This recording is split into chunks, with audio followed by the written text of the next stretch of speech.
Hello दोस्तों। आज हम देख रहे हैं एच डी यादव मैथ से ये चक्रवृद्धि ब्याज का तीसरा पार्ट। तो इसके पहले हम 25 क्वेश्चंस कर चुके हैं। आपने अगर वो नहीं देखे हैं तो जरूर देख लो। इस वीडियो के डिस्क्रिप्शन में लिंक दिया है, पूरी एच डी यादव मैथ का सॉल्यूशन आप देख सकते हैं। ठीक है, चलिए शुरू करते हैं। एक धनराशि चक्रवृद्धि ब्याज पर 3 वर्षों में 3 गुनी हो जाती है, तो वह अपनी मूल राशि की 9 गुनी कितने वर्षों में होगी। देखो, इसके दो तरीके हैं, दोनों तरीके मैं समझाऊंगा आपको, जो आपको ठीक लगे आप उसको करिए। ये बोल रहा है चक्रवृद्धि ब्याज पे। देखिए, साधारण ब्याज अगर देगा तो क्वेश्चन अलग पैटर्न से होगा, चक्रवृद्धि ब्याज देगा तो अलग तरीके से होगा। यहाँ चक्रवृद्धि ब्याज हम पढ़ रहे हैं चैप्टर, तो चक्रवृद्धि ब्याज से मैं बताता हूँ। साधारण ब्याज वाले में बता चुका हूँ पिछले चैप्टर में, वो आप देख लें। ये बोल रहा है एक धनराशि 3 वर्षों में 3 गुनी हो जाती है, तो देखना ये 3 गुनी हो जाती है, मतलब 3 साल में कितनी हो रही है, 3 गुनी। ठीक है, 3 साल में 3 गुनी हो रही है।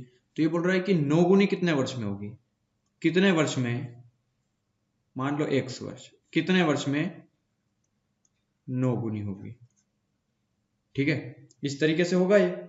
अब देखना यहाँ पे एक चीज समझना, जब भी ये वाला नंबर देगा ना, ये वाला, ये डेफिनेटली इसका स्क्वायर देगा या इसका क्यूब देगा।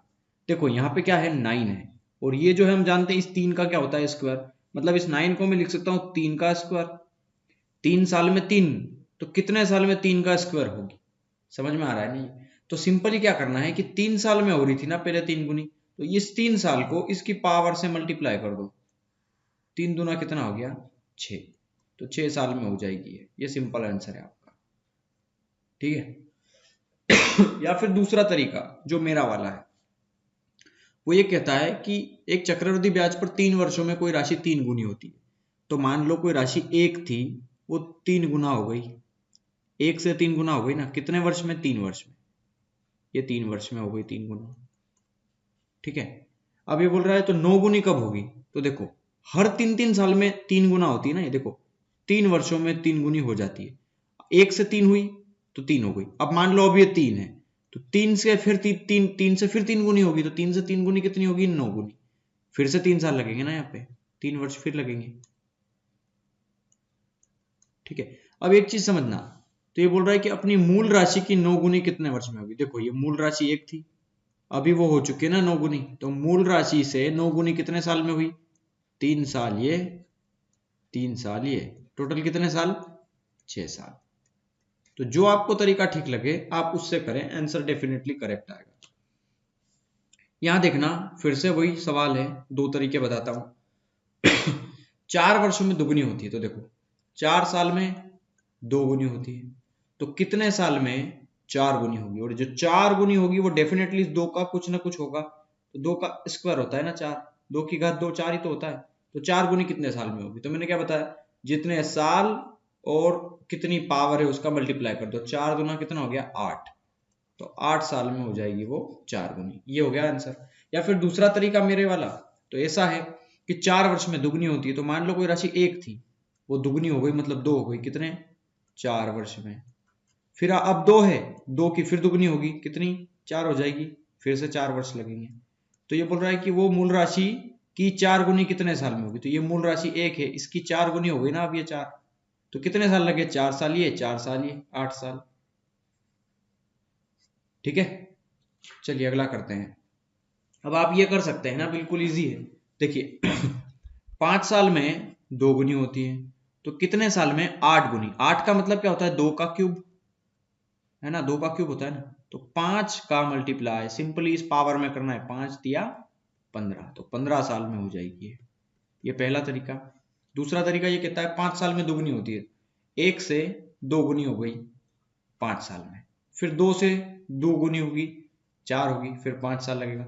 फिर 4 से 2 गुनी होगी, तो 4 की 2 गुनी 8, मतलब मूल राशि की 8 गुनी हो गई ना। ये कितने साल लगे, 5 साल ये, 5 साल ये, 5 साल ये, 15 साल। ठीक है, जो तरीका ठीक लगे उससे कर सकते हैं आप। अब देखिए ये सवाल फिर से है, एक धनराशि चक्रवृद्धि ब्याज पर 3 वर्षों में 8 गुनी हो जाती है, तो वह अपनी मूल राशि की 16 गुनी कितने वर्षों में होगी। देखिए, ये क्वेश्चंस जो है वो क्वेश्चन नंबर 28 की तरह नहीं है, बिल्कुल, है ना।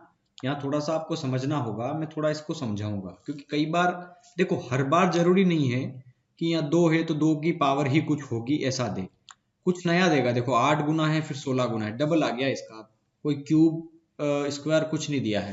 देखो कहने का मतलब मैं अभी कराऊंगा तो समझ में आएगा।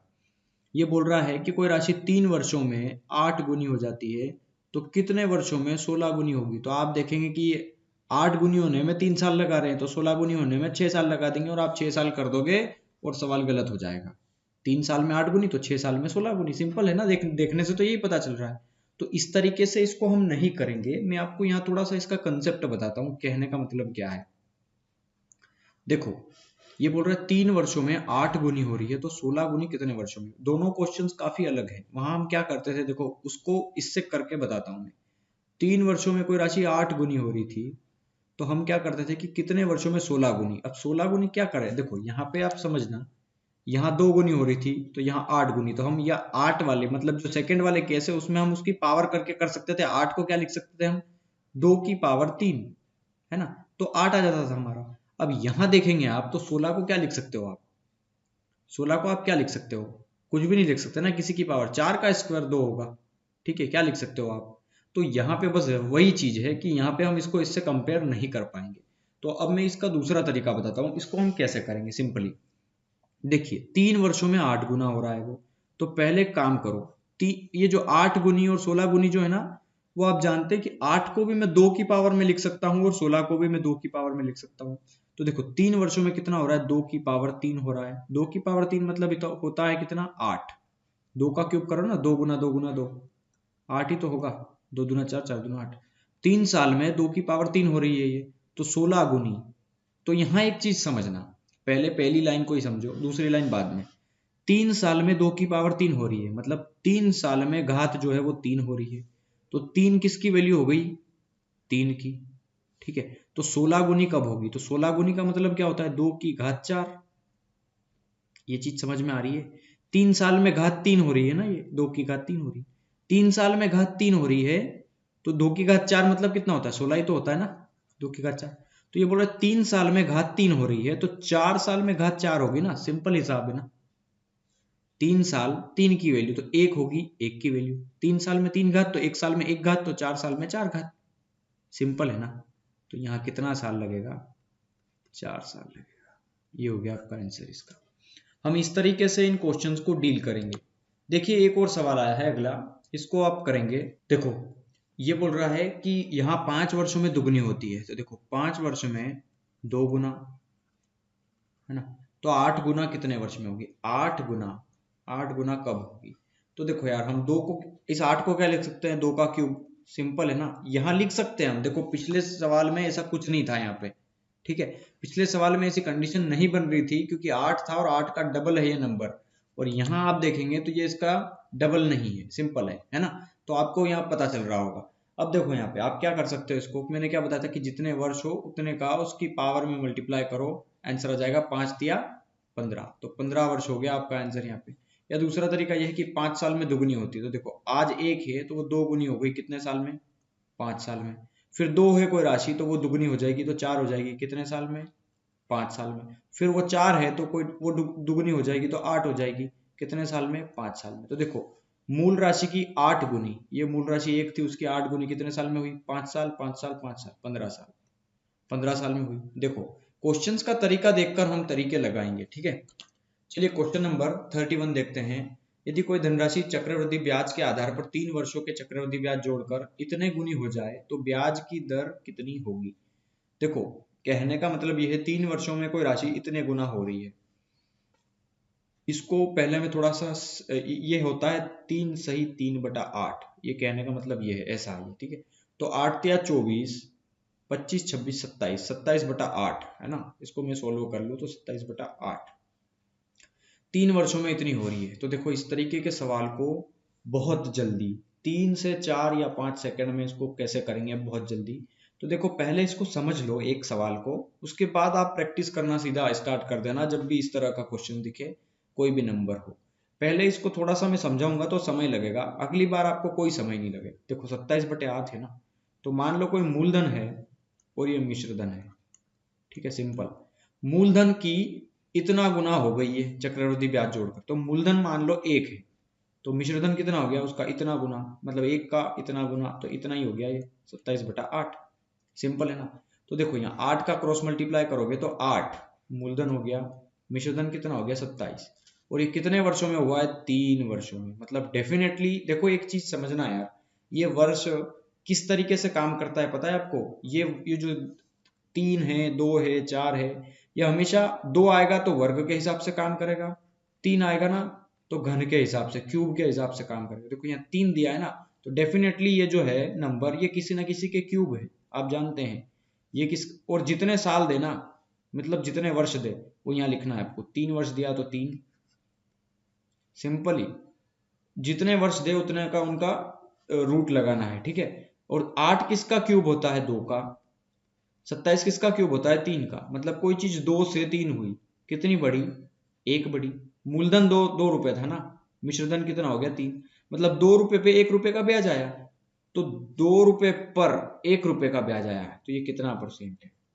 2 से 100 कटेगा 50 बार, ये 50%। बताओ मुझे, आप सीधा इसको देखकर ये आंसर नहीं लगा सकते थे क्या, बिना सोल्व करे आप बता सकते थे ये किस, देखो 3 साल है ना, तो 3 मतलब ये 27 किसका क्यूब है 3 का, 8 किसका है 2 का, तो डेफिनेटली छोटी चीज मूलधन होगी और बड़ी चीज मिश्रधन होगी। तो कोई चीज 2 से 3 हुई मतलब 1 रुपए का ब्याज आया, 2 पे तो 100 कितना। सिंपल आप इतना सा लिखते हैं इसको और सोल्व हो जाता है, ये 50 आंसर आ जाता, या मेंटली कर लेते इसको बिना सोल्व करे, ठीक है। चलिए एक सवाल और है, इस तरीके से हम इसको करेंगे। देखो यहाँ समझना, एक धनराशि वार्षिक सीआई की दर से 2 वर्षों में 500 और 3 वर्षों में 540 हो जाती है, तो चक्रवृद्धि ब्याज की दर बताइए। देखिए मैं एक चीज बता दूं, पहले इसका एक कंसेप्ट बता दूं मैं आपको, एक्चुअली क्या होता है। देखो ये होता है इसमें, इस तरीके के सवालों को करते कैसे हैं। देखो मान लो अगर मैं सवाल एक छोटा सा सरल सा सवाल दूं कि 1000 रुपए का 2 वर्ष व 3 वर्ष का ब्याज बताइए, वो भी चक्रवृद्धि ब्याज। तो आप कैसे निकालेंगे 1000 का 2 वर्ष का, और वो भी रेट दे दी मैंने 10%। तो 1000 का 10% कितना होगा 100, ये पहले साल, दूसरे साल भी 100, तीसरे साल भी 100, है ना। और यहां देखना सिर्फ 2 साल का ही निकालते हैं, एक तो मैंने निकाल दिया, यहां समझना 1000 का 1 वर्ष का और 1000 का 2 वर्ष का चक्रवृद्धि ब्याज बताइए, वो भी रेट 10% पे, ठीक है। तो यहाँ पहले साल का चक्रवृद्धि ब्याज कितना होगा 100, और पहले साल ब्याज पे ब्याज तो लगता नहीं है, ठीक है, मतलब 100 है तो 100 ही आएगा यहाँ पे हमारी वैल्यूज, ठीक है। एक मिनट, हाँ अब यहाँ देखना सेकंड वाले में क्या है 100 है, ठीक है। तो 100, अब इस 100 का भी तो 10% लगेगा, तो 100 का 10% कितना हो गया 10, सिंपल है ना। मतलब इन दोनों का डिफरेंस कितना होगा कि पहले साल का जो चक्रवृद्धि ब्याज बना हमारा वो 100 रुपए बना, या फिर मैं ये देखूं कि चक्रवृद्धि ब्याज मत देखो, इसका मिश्रधन देखो। तो पहले साल का मिश्रधन मतलब 1 वर्ष का मिश्रधन कितना बना, तो 1 वर्ष का मिश्रधन ये कि 1000 रुपए मूलधन और 100 रुपए का ब्याज, तो 1 वर्ष का मिश्रधन कितना 1100 रुपए बना। 100 ये और 1000 ये, 1000 और 100 1100, ठीक है। अब ये बोल दूं मैं कि 2 वर्षों का मिश्रधन कितना बना, तो 2 वर्षों का मिश्रधन आप कैसे निकालेंगे, 1000 ये और ये टोटल 2 वर्षों का चक्रवृद्धि ब्याज ये, तो 210 ये, मतलब कितना हो गया ये 210 और 1000 मतलब 1210। तो सिंपली मैं इस सवाल को ऐसा भी कह सकता था कि 1 वर्ष का मिश्रधन इतना है, 2 वर्ष का मिश्रधन इतना है, तो मूलधन बताओ या फिर दर बताओ, ठीक है। दोनों में से कोई चीज पूछ सकता था ना मैं, ओके। तो यही सवाल दिया है बस इसी तरीके का, और हम इस तरीके के सवाल को करते कैसे हैं। एक्चुअली मैं यहाँ पे एक छोटा सा डिफरेंस बताना चाहता हूँ आपको कि यहाँ पे ये जो पहले साल का चक्रवृद्धि ब्याज 100 है, तो दूसरे साल का चक्रवृद्धि ब्याज भी 100 तो है, लेकिन ये जो 10 है, ये 10 क्या है, ये चक्रवृद्धि ब्याज और साधारण ब्याज का अंतर है। क्योंकि साधारण ब्याज देखा जाए तो 100 और 100 200, टोटल 2 साल का साधारण ब्याज कितना 200 रुपए, लेकिन अगर 2 साल का चक्रवृद्धि ब्याज देखेंगे तो 100 और 100 200 तो होगा, ये 10 भी तो जुड़ेगा उसमें, मतलब 210। तो साधारण ब्याज हुआ 200 रुपए, चक्रवृद्धि ब्याज हुआ 210 रुपए, मतलब ये जो 10 रुपए क्या आया इन दोनों में से घटाने के बाद 10 रुपए, ये डिफरेंस है, मतलब चक्रवृद्धि ब्याज और साधारण ब्याज का अंतर है, ठीक है। अब सिंपली मैं इस सवाल को समझाता हूं आपको कि इस तरीके से सवाल देखो यहाँ पे तो 2 वर्ष में 500 कोई चीज हो जाती है और 3 साल में 540 हो जाती है। सवाल कई बार आपको उलझाने के लिए ऐसा देगा कि कोई धनराशि चक्रवृद्धि ब्याज की दर से 80 वर्षों में 500 हो जाती है और 81 वर्षों में कुछ और हो जाती है। ठीक है, इस तरीके से देगा वो, है ना। तो मैं थोड़ा सा समझाऊंगा आपको कि इस तरीके के सवालों को करते कैसे। तो जब भी यहाँ पे डिफरेंस जो है वो 1 वर्ष का दे, बिल्कुल 80 से 81, तो आपको क्या करना होगा, जैसे यहाँ 2 वर्षों का चक्रवृद्धि ब्याज इतना दिया है और फिर अगला 3 वर्षों का इतना दिया है कि कोई चीज 2 साल में इतनी हो जाती है, 3 साल में इतनी हो जाती है, तो दर बताइए। तो सिंपली आपको क्या करना है, इन दोनों का डिफरेंस ले लेना है, बड़े नंबर में से छोटे नंबर को घटाना है। 540 में से गया 500, कितना बचा 40। ठीक है, मतलब ये देखो इन दोनों का जो डिफरेंस है एक्चुअली वो क्या है, चक्रवृद्धि ब्याज और साधारण ब्याज का अंतर है, मतलब मिश्रधन का अंतर है एक्चुअली। ठीक है, और ये मिश्रधन का अंतर कहां से आया, ये पहले वाले मिश्रधन से आया, मतलब 500 से, इनिशियल से, प्रारंभिक पहला मिश्रधन से आया। ठीक है, क्योंकि पहले वाला तो ये था ना, ये 10 रुपए का ब्याज कैसे आया था, ये पहले वाले चक्रवृद्धि ब्याज पे आया था ना। ठीक है, तो पहले वाले चक्रवृद्धि ब्याज का ही तो ये आया था ब्याज, मतलब ये जो 10 रुपए आया वो इस 100 से आया, मतलब पहले वाले से आया। ये 40 एक्स्ट्रा क्यों आया, 2 साल में 500 था, 3 साल में 540 क्यों हो गया, क्योंकि ये जो 40 आया एक्स्ट्रा वो इस 500 की वजह से आया। तो 40 आया 500 की वजह से, तो 100% कितना होगा। सिंपल कैलकुलेशन है, 2 जीरो से 2 जीरो, 5 8 40, कुछ लिखने की जरूरत नहीं थी, सिंपल इतना सा लिखना है आपको। ठीक है, चक्रवृद्धि ब्याज की दर कितनी हो गई, 8%। तो ये हो गया आपका आंसर। चलिए एक सवाल और बताता हूं मैं आपको, ताकि आपका डाउट जो है वो क्लियर हो जाए, कहीं भी डाउट न बचे आपको। ये बोल रहा है एक धनराशि 8% प्रतिवर्ष चक्रवृद्धि ब्याज की दर से 2 साल और 3 साल में इतनी इतनी हो जाती है। देखो ये जो धनराशि हो रही है वो 2 साल में, ये जो हो रही है वो 3 साल में, समयांतर कितना है, 1 वर्ष का। ठीक है, तो मैंने क्या बताया था, बड़े नंबर में से छोटे नंबर को घटा दो। 1728 में से 1440 गया तो कितना बचा, 8 में से 0 गया तो 8, 12 में से 4 गया तो बचा 8, और ये हो गया 15, 288। ठीक है, तो 288 का जो ब्याज आया है वो किस पे आया है, पहले वाले नंबर पे 1440 से। तो 100% कितना, रेट पूछिए ना, दर। तो ये 0 से ये 0 कैंसिल, 2 सती 14, 2 दूना 4, 2 एकम 2, 2 चौक 8, 2 चौक 8। ठीक है, 72 दूना 144 होता है, और 2 का मल्टीप्लाई 10 में 20% हो गई आपकी रेट। ये हो गया आपका आंसर इसका। चलिए एक सवाल और है, 4 वर्षों में कोई राशि इतनी होती है, 5 वर्षों में इतनी होती है। तो सिंपल देखो, 4 वर्ष और 5 वर्ष का डिफरेंस कितने का है, 1 वर्ष का, 1 साल का समयांतर है ना। तो क्या करना है, बड़े में से छोटा वाला नंबर घटाना है सिंपली। तो 3936 में से 3840 को घटाना है तो कितना बचेगा, 96, और 96 का जो ब्याज आया है वो किससे आया है, 3840 से। तो 100% कितना होगा, बस सिंपली कैलकुलेशन करना है इसको। ठीक है, कैलकुलेशन करेंगे तो ये आएगा 2.5। ठीक है, 2.5%, ये आप कर लेना, बिल्कुल सरल सा है। ठीक है, चलिए अब क्वेश्चन थोड़ा सा अलग तरीके से आता है। 10,000 पर 2 वर्षों के चक्रवृद्धि ब्याज और साधारण ब्याज का अंतर 25 है, तो दर बताइए। देखिए यहाँ पे इस क्वेश्चन में रेट नहीं दिया है, दर नहीं दी है हमें। ठीक है, तो इस तरीके क्वेश्चंस को हम या तो ऑप्शन से कर सकते हैं, देखो मैं 2 तरीके बताऊंगा, 2 या 3 तरीके इसके। ठीक है, ऑप्शन से कर सकते हैं, ये तो पहला तरीका हो गया। लेकिन अगर हम इसको दूसरे तरीके से करना चाहें तो देखिए हम गैस नहीं कर पाते हैं एक्चुअली इसमें कि ये 2 वर्षों के बाद ये क्या हुआ है ऐसा कि ये अंतर 25 आ गया है इसका। ओके, तो यहाँ पर आपको एक चीज समझना होगी कि इसका एक फार्मूला होता है एक्चुअली। देखो मैं बता देता हूँ, जब 2 वर्षों का दिया हो तो कैसे करेंगे इस सवाल को। तो एक फार्मूला होता है डिफरेंस, मतलब अंतर, चक्रवृद्धि ब्याज और साधारण ब्याज का, SI माइनस CI, कि चक्रवृद्धि ब्याज और साधारण क्या ब्याज का अंतर बराबर होता है मूलधन गुना R/100 की घात 2। ये सिंपल सा फार्मूला है इसका। तो डिफरेंस दिया है 25 बराबर मूलधन दिया है 10,000 इंटू रेट हमें फाइंड करना है, और R 100 का स्क्वायर, मतलब ये भी होगा 10,000, इधर 10,000 है ना, और ये भी 10,000 हो गया। सिंपल, 10,000 से 10,000 कैंसिल, स्क्वायर हटेगा तो स्क्वायर रूट हो जाएगा, और 25 किसका स्क्वायर रूट होता है, 5 का। तो रेट कितनी आ गई, 5। ये हो गया आपका आंसर इसका, सिंपल। ठीक है, तो बस आपको ये थोड़ा सा पता होना चाहिए कि इस तरीके से इन सवाल को कैसे करेंगे। तो या तो हम ऑप्शन से कर सकते हैं, ठीक है, लेकिन ऑप्शंस यहाँ पे नहीं गिवन है एग्जाम्स में। अगर ये फार्मूला याद ना होना तो ऑप्शन जरूर चेक कर लें एक बार, ठीक है। और या फिर देखो रेट ही गिवन नहीं है तो रेट को हम फ्रैक्शंस वैल्यूज में मान के कर सकते थे, ठीक है। लेकिन यहाँ पर क्या है कि बिना फार्मूले के काफी मुश्किल हो जाएगा फिर इस सवाल, है ना। तो सिंपल सा फार्मूला है, आप याद रख सकते हैं इस सवाल को जल्दी से करने के लिए। देखो इससे सरल तो और क्या होगा, है ना, जब रेट नहीं गिवन हो तो।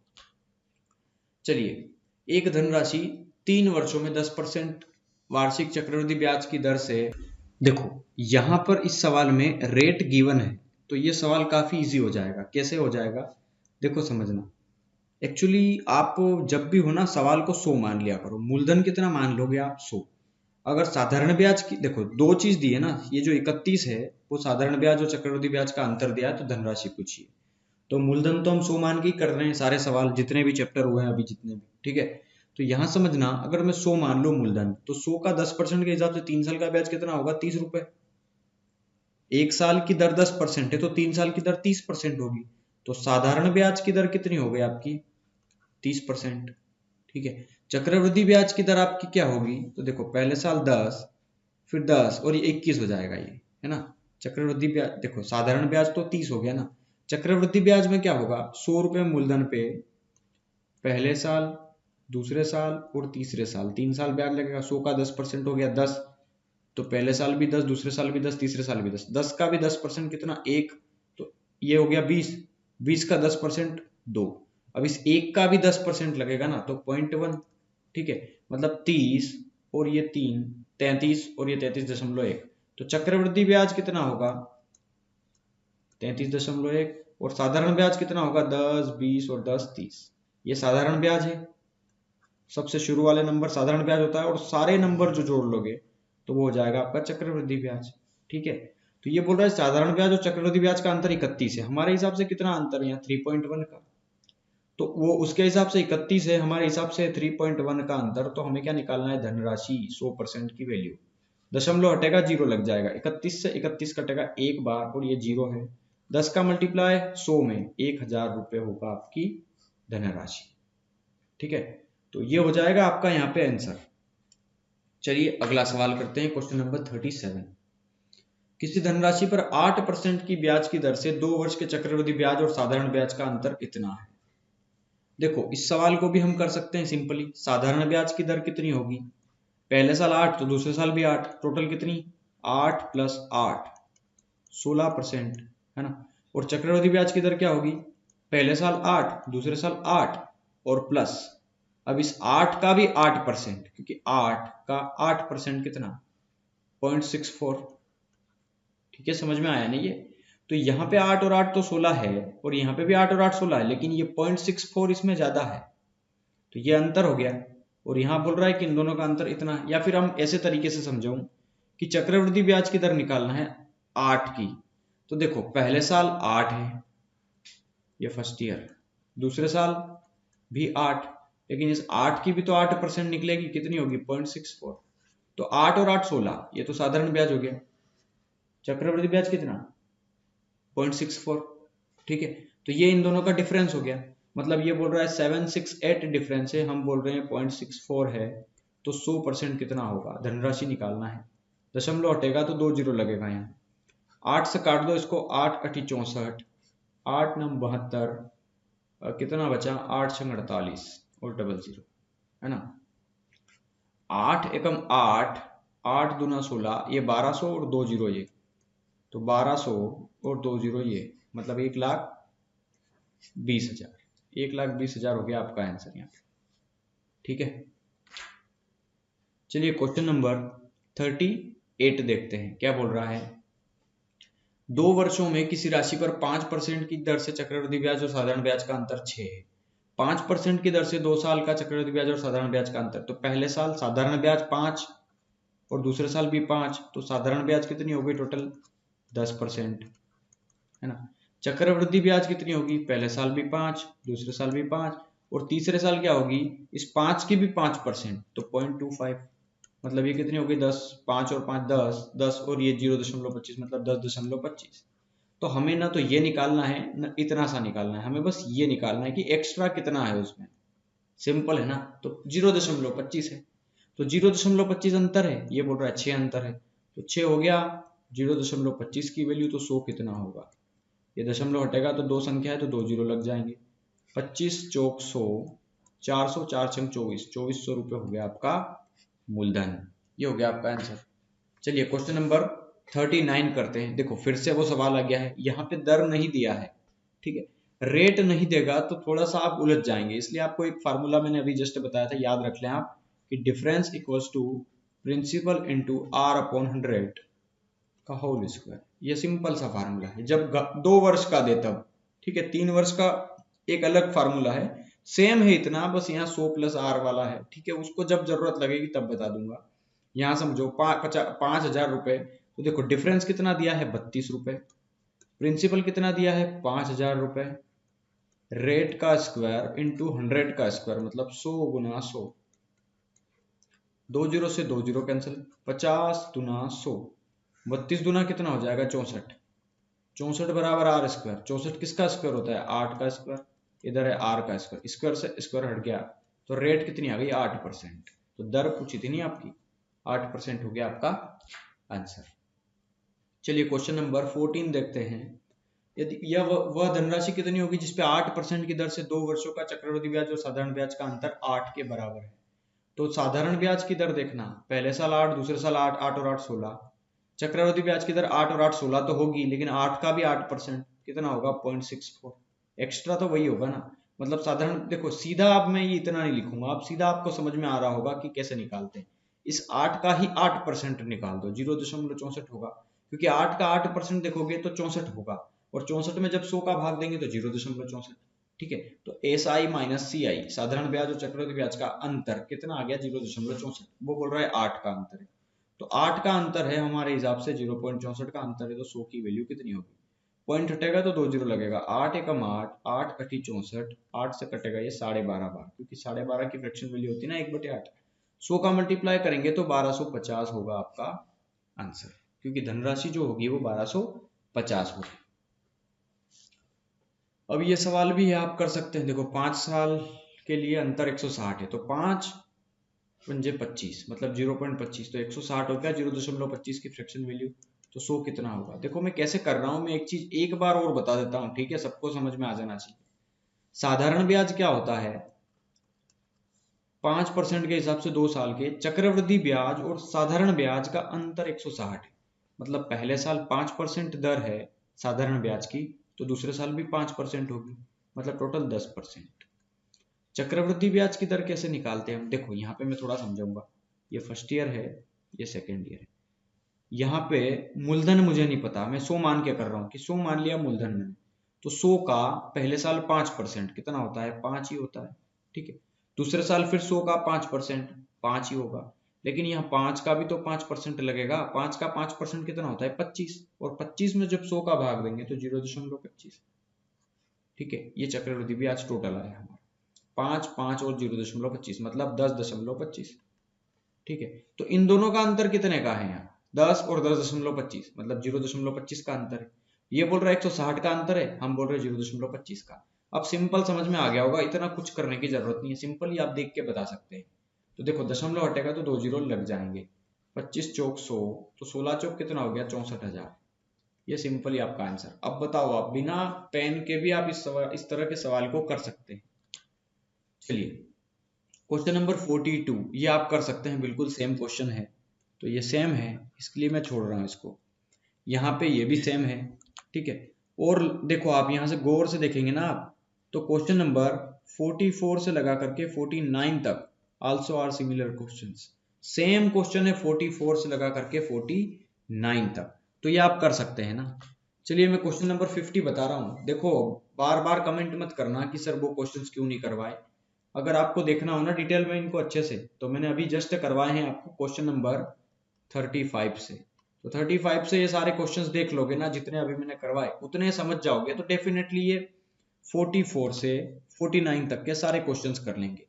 मैं यहाँ बता देता हूँ, थोड़ा सा अच्छा क्वेश्चन है कि 1000 रुपए की राशि पर 10% प्रति वर्ष की दर से चक्रवृद्धि ब्याज और साधारण ब्याज के बीच 4 वर्ष के बाद अंतर क्या होगा। अब देखो यहाँ पे अंतर नहीं दिया है, यहाँ पे बस ये जबरदस्त क्वेश्चन है। यहाँ पे यहाँ बोल रहा है कि अंतर आपको बताना है, 4 वर्ष के बाद अंतर क्या होगा 1000 का 10% की दर से साधारण ब्याज और चक्रवृद्धि ब्याज का। तो देखो यार, इसको हम दो तरीके से करेंगे, ठीक है।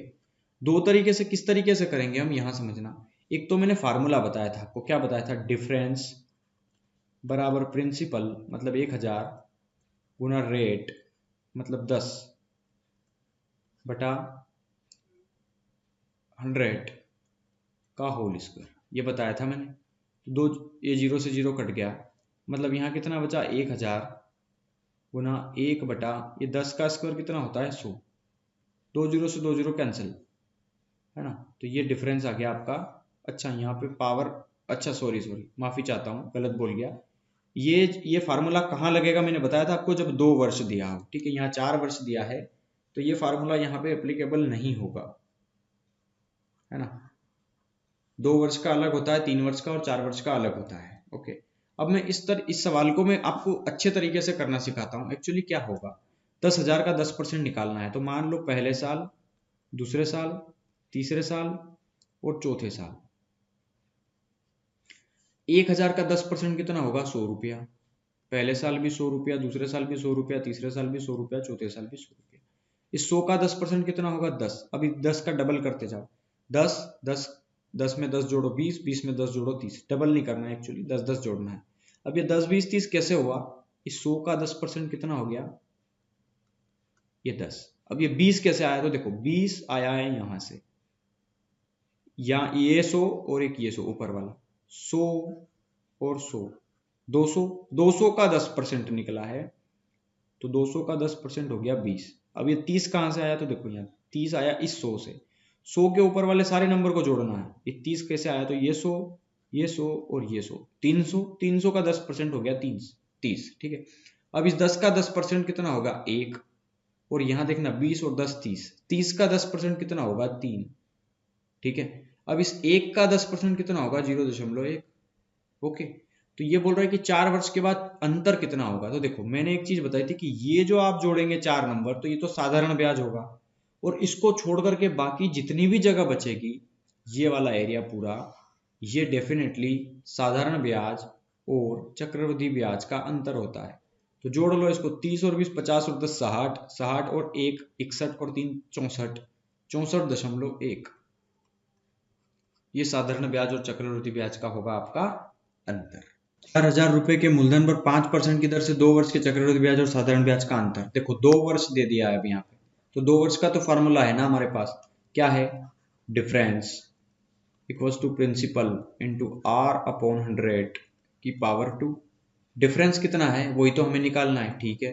प्रिंसिपल दिया है 4,000 रुपए, गुना दर दिया है 5, और 5 गुना 5, क्योंकि रेट कितनी बार 2 बार, और बटे में ये जो 100 है वो भी 2 बार,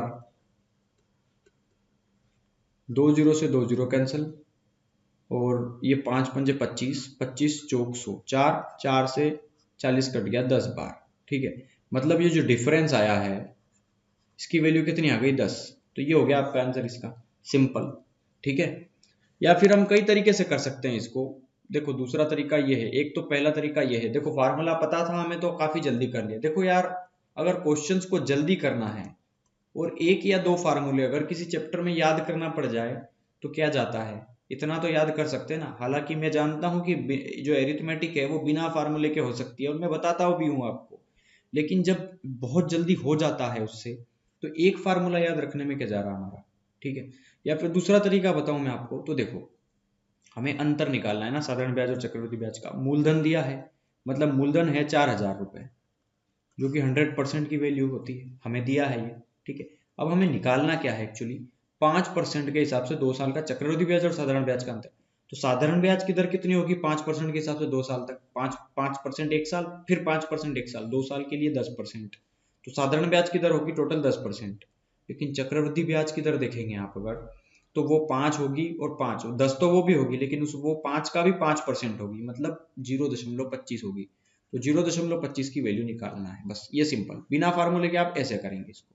ये 0.25 कैसे आया, तो देखो चक्रवृद्धि ब्याज की दर कितनी आई टोटल 10.25, साधारण ब्याज की दर कितनी आई 10%, ये दोनों में डिफरेंस, तो इन दोनों का अंतर कितने का है 0.25 का, तो हमें निकालना है, उसका मल्टीप्लाई करेंगे और जिसकी वैल्यू वो बटे में लिखेंगे, 2 जीरो से 2 जीरो कैंसिल, 40 का मल्टीप्लाई इसमें करेंगे तो 25 चौक कितना होता है 100, ठीक है, और ये एक जीरो है तो 1000 हो गया।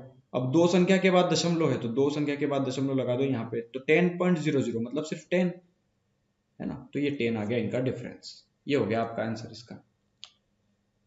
32,000 रुपए की धनराशि 4 वर्ष के लिए 10% की दर से साधारण ब्याज और चक्रवृद्धि ब्याज का अंतर बताओ। तो देखो 32,000 का, अब ये भी आप कर सकते हो ना यार, सिंपल सवाल है अब ये तो, ठीक है, ये काफी सिंपल सवाल है, आप इसको कर सकते हैं और फार्मूले से ही करना, क्योंकि अगर यहाँ 4 साल दिया अच्छी बात है, अगर यहाँ 6 साल दे देगा तो हम उलझ जाएंगे कई बार। ये देखो ये जो पिछला तरीका बताया मैंने, और यहाँ पे साधारण ब्याज और चक्रवृद्धि ब्याज की जो मैंने रेट कैलकुलेट की है वो 2 साल की थी ना, तो काफी मेंटल मतलब दिमाग में कर ली मैंने मेंटली, लेकिन यहाँ 4 साल दे दिया डबल, तो काफी समय लगने वाला है ना, तो यहाँ पे फार्मूला आपका बहुत जल्दी कर देगा इसको। देखो डिफरेंस बराबर होगा प्रिंसिपल इंटू रेट, रेट कितना है 10 इंटू, है ना 2 साल का, अच्छा 2 साल का दो दे तभी होगा ना, ठीक है, अब यहाँ तो समय लगना ही है फिर तो, ठीक है। अब इसको हम कैसे करेंगे, यहाँ पे साधारण ब्याज और हमें चक्रवृद्धि ब्याज का अंतर निकालना है, तो देखो यार यहाँ अगर ये 2 साल देता ना तो हम उसको फार्मूले से करते, लेकिन यहाँ 4 साल दिया है तो वो तो करना ही पड़ेगा। आप देखो 10 10 10 10 10 4 बार तो 40, साधारण ब्याज की दर कितनी हो गई आपकी 40%, और चक्रवृद्धि ब्याज की दर में आपको थोड़ा सा जल्दी बताऊंगा 10 10 10 10, मुझे मालूम है इन दोनों को सोल्व करूंगा तो 21 आएगा, और इसके साथ इसको सोल्व करूंगा तो 33.1 आएगा, ठीक है। अब इसके साथ में 33.1 के साथ ये 10 ले लूं, प्लस 33.1 गुना 10 बटा 100, जीरो से जीरो कैंसिल, ये हो गया 43.1 प्लस इसका भाग दूंगा तो 3.31 है ना।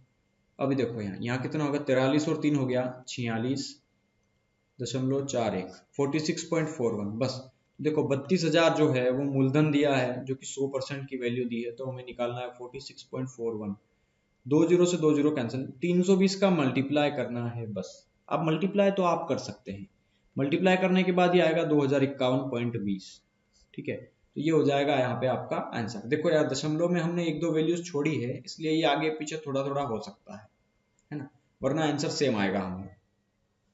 तो चलिए अगला क्वेश्चन देखते हैं, क्वेश्चन नंबर 53। यदि ब्याज की गणना अर्धवार्षिक की जाए तो 16,000 रुपए 5% की दर से इतने वर्षों का चक्र। देखिए यार अब ये वीडियो भी काफी लंबी हो चुकी है, और यहाँ पर एक और चीज बता दूं कि यहाँ पे अर्धवार्षिक दिया है, तो ये क्वेश्चंस का पैटर्न बदल गया है अभी यहाँ पे, ठीक है, तो अलग तरह का पैटर्न है तो हम अलग तरह की वीडियो में करेंगे, ठीक है। तो आज की वीडियो में इतना ही, अगली वीडियो में हम 53 से जो भी जितने भी नए पैटर्न अब आएंगे, अर्धवार्षिक त्रैमासिक 6 माही जो भी है ना, तो हम उनको कंप्लीट पूरा समझाऊंगा। पहले मैं इसका कंसेप्ट बताऊंगा, फिर मैं आपको इसको डिटेल में समझाऊंगा, ठीक है। तो चलिए आज की वीडियो में इतना ही, thank you and have a nice day.